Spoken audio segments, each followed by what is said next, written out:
তোফায়েল আহমেদ সাহেব তিনি দীর্ঘদিন যাবৎ অসুস্থ, তার কোনো নিউরো সেন্স নাই তার।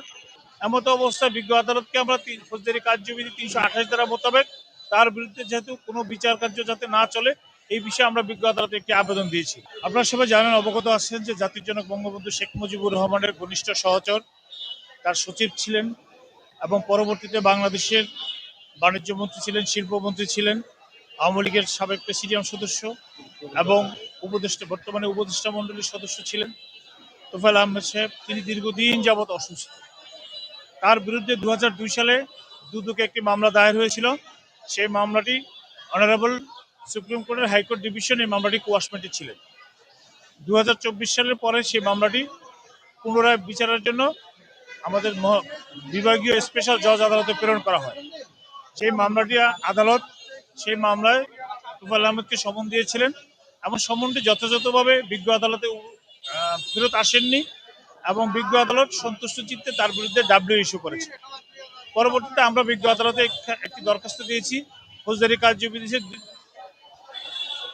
৩২৮ ধারায়।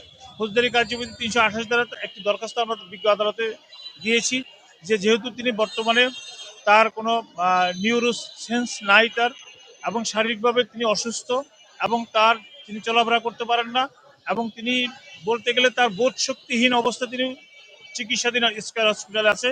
প্রায় 2 বছর যাবৎ তিনি স্কয়ার হসপিটালে চিকিৎসাধীন আছে এবং তিনি হাঁটাচলা করতে অক্ষম এবং তার নিজের কথা বাকশক্তি নাই, শ্রবণ শক্তি নাই এবং জ্ঞানও শক্তি নাই।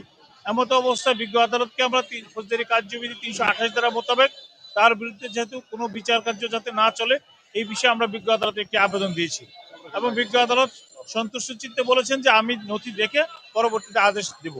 কিন্তু বাই দিস টাইম তার বিরুদ্ধে ডাব্লিউ ইস্যু করা হয়েছে, গ্রেপ্তারি জারি করা হয়েছে এবং এই অবস্থায় বিজ্ঞ আদালত যে সিদ্ধান্ত দিবেন আমরা পরবর্তী ধার্য তারিখে 7 তারিখে তার ধার্য তারিখ রেখেছেন, সেই তারিখে বিজ্ঞ আদালত যে আদেশ দিবেন আমরা আদালতের আদেশ মোতাবেক আমরা আমাদের আইনগত ব্যবস্থা গ্রহণ করব।